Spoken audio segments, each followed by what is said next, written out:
Welcome to Sinister Signal, where nightmares come to life. If you love creepy, disturbing horror stories, you're in the right place. Before we begin, take a second to like this video and subscribe to keep the horror alive. And if you dare, hit the bell so the next nightmare finds you first. Tonight's story is The Terrifying Curse of the Nameless Graves, Creepy Forest Nightmare. A group of campers disturbed something ancient and vengeful, and now they must survive the night. Ready? Let's begin. The fire crackled softly, its embers flickering against the dense wall of trees that surrounded the small campsite. The night air carried a crisp chill, thick with the earthy scent of damp soil and pine. Overhead, the sky stretched out in an unbroken canvas of black, the stars distant and cold. No sign of civilization, just the endless, silent forest. Ethan pulled his jacket tighter around himself, adjusting his headlamp. The dim glow barely pushed back the darkness that seemed hungrier than usual tonight. Across from him, Riley stirred a pot of instant noodles over the flames, her face flushed from the heat. Sam lounged against a fallen log, his phone in hand, despite the lack of signal this deep in the woods. Cassie, the most adventurous of them, sat cross-legged by the lantern, sketching in her journal. She had been drawing all day, trees, the trail, strange markings she swore she saw carved into the bark. Ethan had a bad feeling about those sketches. "All right, campers," Riley said with a smirk, twirling her plastic spoon like a makeshift baton. "Who's ready for a ghost story?" Cassie grinned, snapping her journal shut. "Ooh, me. But make it a real one." Ethan chuckled. "You mean like something that actually happened?" "Exactly," she said, eyes gleaming with anticipation. Sam groaned. "Guys, we're literally in the middle of nowhere. The last thing we need is to scare the crap out of ourselves before bed." Cassie ignored him, leaning in toward Riley. "Come on, tell us something local." Riley hesitated, the playful smirk on her lips faltering just a little. She lowered her voice as if someone might hear. "You guys ever heard of the Nameless Graves?" A chill crept down Ethan's spine. He suddenly became aware of how quiet the forest had become. No crickets, no rustling of leaves, just the fire and the sound of their breathing. "No," Ethan said slowly, "but I already don't like where this is going." Riley shifted uncomfortably but continued. "It's an old legend. Back in the 1800s, a group of settlers tried to claim this land, built homes, planted crops. But something was wrong with this place. Their crops never grew. Their animals got sick. Then people started disappearing." Sam snorted, rolling his eyes. "Classic horror setup. Let me guess. One by one, they all vanished?" Riley didn't smile. "Let me finish." She poked at the fire with a stick, watching the embers stir before speaking again. "One day, a traveler came through and found their entire settlement abandoned. No bodies, no signs of struggle, just gone. Like they'd been wiped from existence. But deep in the forest, the traveler found something, a clearing. And in that clearing, there were graves." Cassie leaned forward. "Whose graves?" Riley shook her head. "No one knows. There were no names, no markers, just wooden effigies tied together with red twine, rotten, deformed things that looked almost human. The traveler never spoke of what he found there. Not really, just one thing." Riley swallowed hard, then whispered, "They buried something that didn't want to stay buried."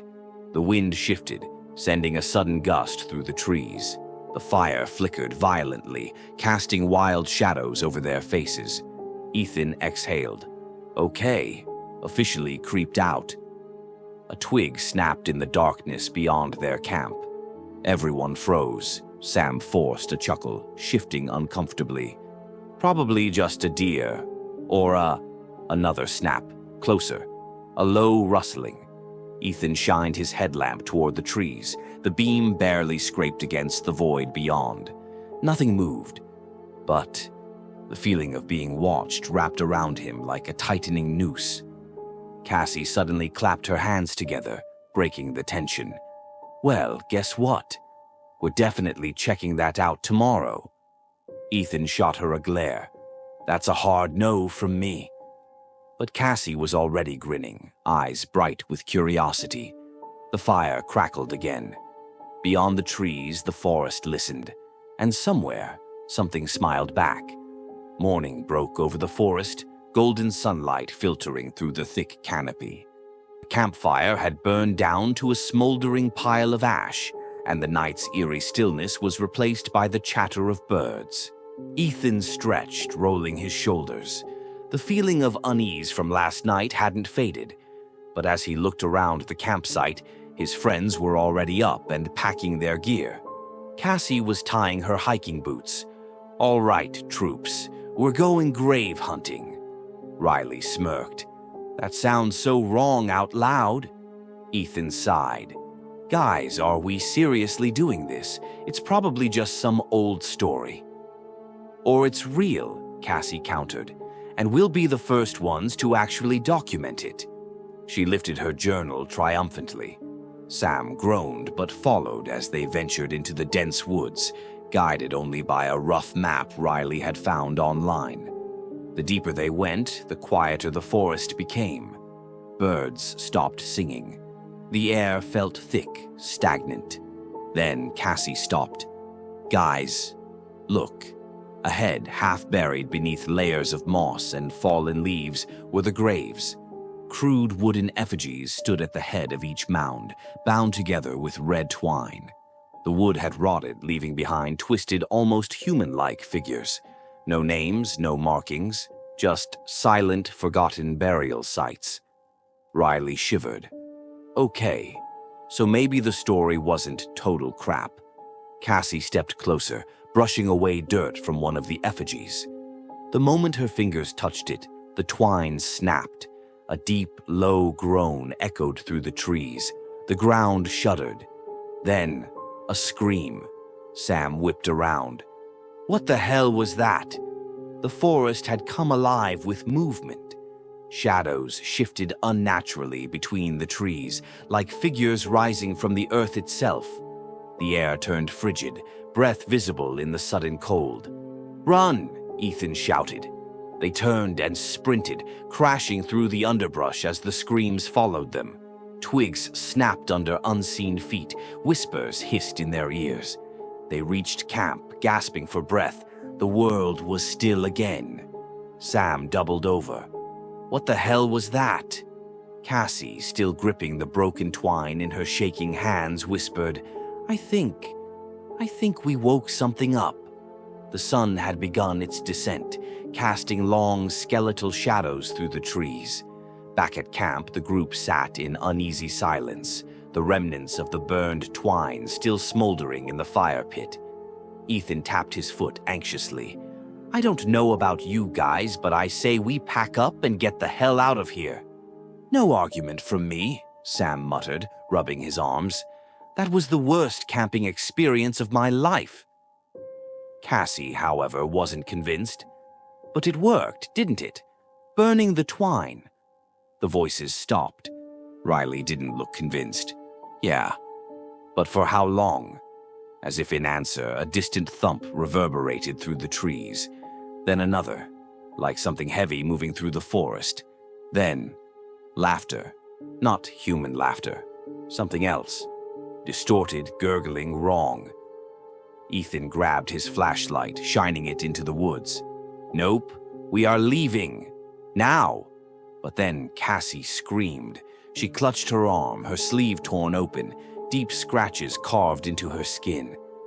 There had been nothing near her. "Oh my God," Riley breathed. "Something's here." The fire suddenly died. Darkness swallowed them whole. The moment the light disappeared, the forest came alive. The whispers returned, circling them like invisible predators. The laughter grew louder, echoing from every direction. A hand, blackened, skeletal, dripping with dirt, lashed out from the shadows, grabbing Sam by the wrist.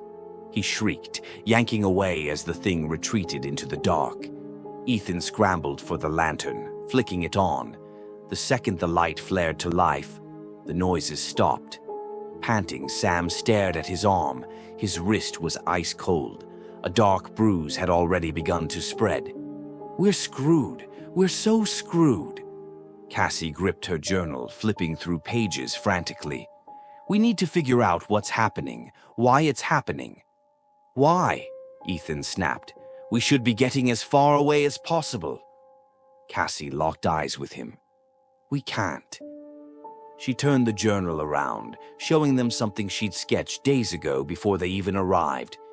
The effigies, the graves. "I saw them in a dream," she whispered, "before we got here." A deep, inhuman growl rumbled from the forest.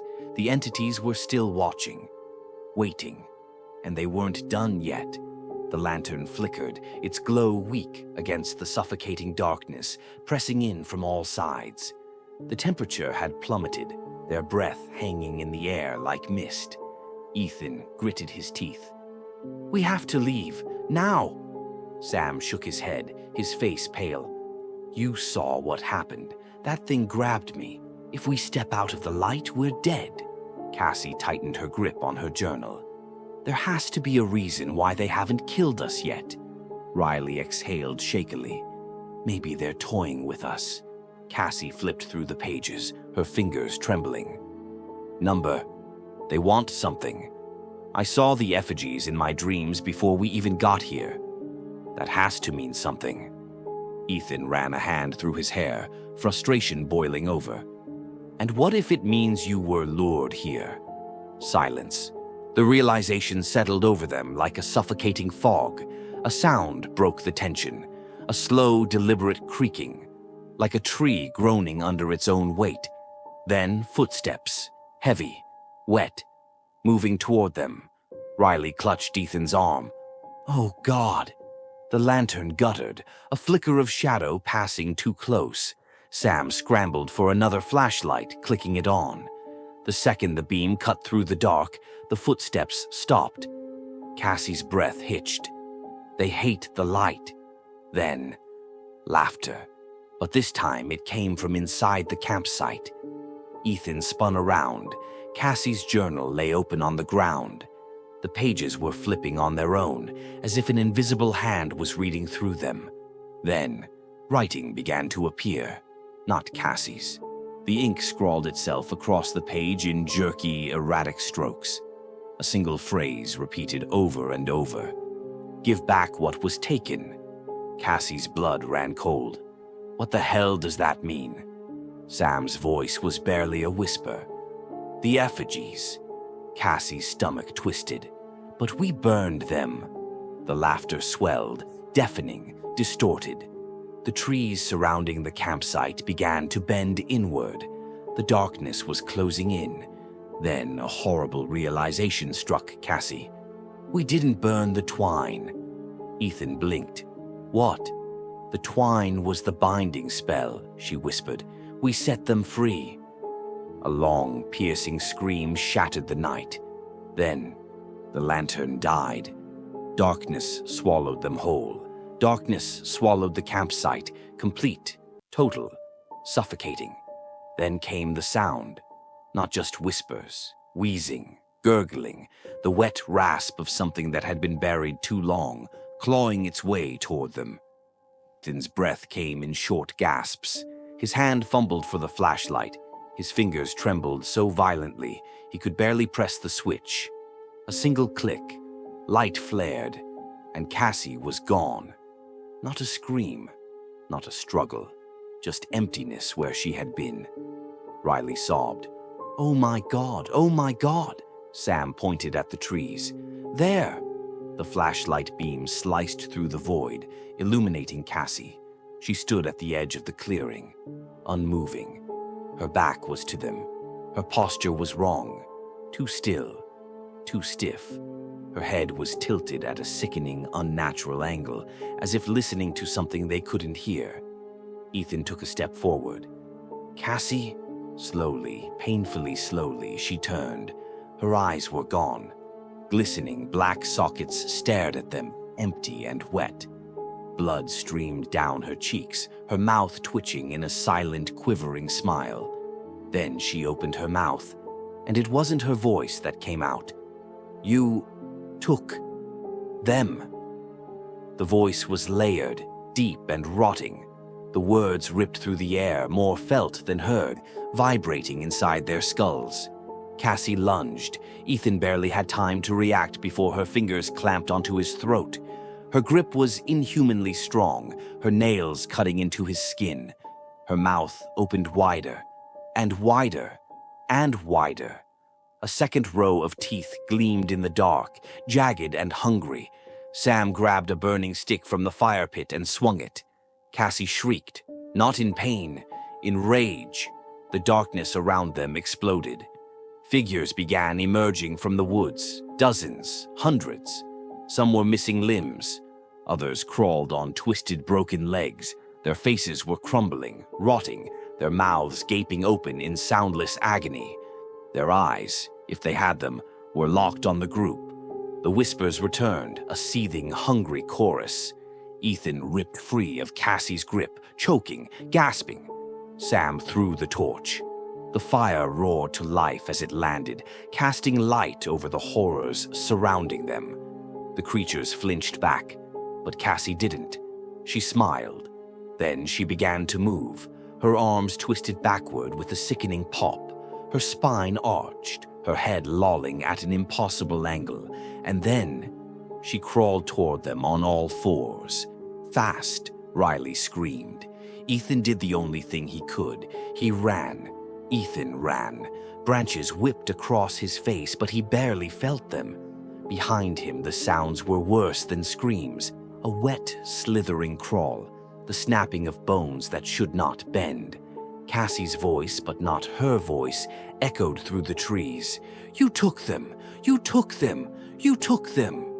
Riley was sobbing as she sprinted beside him, her gasps sharp and ragged. Sam was bleeding. Deep claw marks ran down his arm, flesh torn open like paper. But there was no time to stop, because Cassie was right behind them. She didn't move like a person anymore. She scuttled over the forest floor, her limbs cracking and jerking with each movement. Her head snapped back and forth as she ran, disjointed, twitching. Then, her jaw began to unhinge. A deep, black pit of teeth yawned open, far too wide for a human mouth. And from inside, something was moving. Hands. Rotting, skeletal hands pushed against the inside of her throat, clawing to get out. 100 tiny fingers scratching their way up her tongue, crawling past her lips. Ethan gagged. His stomach heaved, bile burning his throat. We have to stop this. Something is inside her. Sam stumbled forward. The graves. Ethan's mind snapped to focus. The graves. The spirits wanted back what was taken. They weren't haunting Cassie. They were using her to crawl their way back into the world. The ground beneath them suddenly convulsed. A long, bony arm thrust up from the dirt. Then another, and another. The dead were rising, and they were coming for them. Riley shrieked as a pair of skeletal hands grabbed her ankle, yanking her backward. She collapsed, nails clawing at the dirt as she was dragged toward an open grave. Ethan lunged for her. Riley, she screamed as something climbed out of the earth beside her. A corpse, its face caved in, skin barely clinging to its skull. It turned its empty sockets toward her, its jaw unhinged, and it screamed back. Ethan yanked her free. The moment she was out, the corpse lunged forward, mouth snapping shut over the air where she had been. Sam was hyperventilating. This isn't real. This can't be real. Cassie's body convulsed violently. The hands inside her mouth were spilling out now. Crawling, writhing, a mass of fingers and twisted limbs slithering from her throat like a living nightmare. Then her voice shifted. A chorus of voices poured from her mouth at once. Men, women, children, wailing, laughing, begging. "You took them from us." Ethan's mind raced. "The effigies, the twine, we freed them, but we can still send them back." He turned to Sam. "The twine, do you still have any?" Sam's eyes were wild. "It's in my bag, but Cassie..." Cassie's body twisted. The mass inside her rippled. Her limbs bent backward, her spine breaking in two separate places. Then, she ran, straight at them. Sam grabbed the twine from his pack, tossing it to Ethan. "What now?" Ethan barely had time to think. Cassie was almost on them. Her hands reached for him, nails black with rot, her face a grotesque mask of writhing flesh. He did the only thing he could. He threw the twine at her. The second it touched her skin, she screamed, not in rage, in pure visceral agony. The bodies staggered back. The whispers turned to shrieks. The air vibrated violently, shaking the trees, splitting the ground apart beneath them. Cassie collapsed. The darkness rushed inward, and the dead began to pull her under. Ethan and Riley barely had time to grab Sam before the earth swallowed her whole. Cassie's final, inhuman shriek tore through the night. And then, silence. The forest was dead quiet. Not the eerie, suffocating silence from before, just still. Ethan collapsed onto the dirt, his entire body shaking. His lungs burned, his heart hammering against his ribs. Riley was curled up beside him, sobbing into her hands.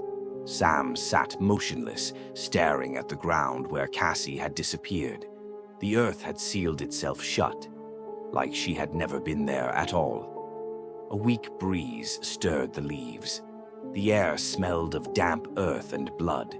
The whispering, the screams, the laughter, all of it was gone, and Cassie was gone with it. Ethan swallowed back a scream. His hands wouldn't stop trembling. His mind raced. It worked. We sent them back. We survived. But at what cost? Riley lifted her head, her face streaked with dirt and tears. Her voice was a raw whisper. "She's really gone." Sam let out a shuddering breath, still staring at the spot where Cassie had stood moments before. "We need to go." Ethan nodded numbly. His body felt drained, hollow. Every nerve in his body was screaming at him to run. And so they did. They didn't pack up their tents. They didn't take their bags. They just ran. Branches lashed against them as they tore through the forest. The trees blurred together. The only thing that mattered was getting out. As they reached the edge of the woods, the first rays of sunlight began to spill over the horizon. The golden light broke through the trees, washing the forest in warmth. But it didn't feel warm. It felt like a lie, like the forest was letting them go, like it was waiting. They reached the car. Ethan fumbled with the keys, his hands still shaking violently. The second the engine roared to life, he slammed his foot on the gas. The road was a blur. None of them spoke. The trees thinned, the forest growing distant in the rearview mirror. Finally, after what felt like an eternity, Sam broke the silence. "She knew." Ethan glanced at him. "What?" "Cassie." Sam's voice was hollow. "She saw the graves in her dreams, before we ever came here." A cold feeling slithered down Ethan's spine. "Yeah, so?" Sam's knuckles went white against his jeans. What if it wasn't just her dream? No one answered, because deep down they all knew. This wasn't over. Not really. The days blurred together after they left the forest. None of them spoke about what had happened. Not to each other. Not to anyone. Cassie's parents filed a missing persons report. The police searched the woods for weeks, but they found nothing. No campsite, no fire pit, no footprints, no graves. Cassie didn't exist anymore, at least not in the way she had before. 1 month later, Ethan sat alone in his apartment, staring at the twine. Sam had given it to him the night they got back. He didn't want it. None of them did, but burning it had started everything. And now, it felt wrong to destroy it. He hadn't slept since that night. Every time he closed his eyes, he heard them. The whispers, the laughter, and worst of all, Cassie's voice. Ethan, his stomach twisted. The voice wasn't in his head. It was in his room. His breath hitched. Slowly, terrified, unwilling, he turned. Cassie was standing in the doorway. She wasn't rotting. She wasn't twisting or crawling. She just stood there. Her hair hung limp, matted with dirt. Her face was pale, her lips cracked. Her clothes were the same ones she'd worn that night. She shouldn't be here, but there she was. And she was smiling. Not a friendly smile, not a human one. Her lips curled up, teeth gleaming in the dim light. Ethan's heart stopped. He wanted to move, wanted to scream, wanted to do anything but sit there, frozen in place. Cassie tilted her head, her black eyes glistening. And then she spoke. "You never gave them back." The light flickered. The whispering returned. The darkness swallowed the room. And Ethan finally understood. This would never be over. Cassie is back, but not as Cassie. She is something else now. The twine was never meant to be taken. Something is still missing. The forest wasn't a place they left. It was a place that came with them. And sooner or later, it would come to collect. The end.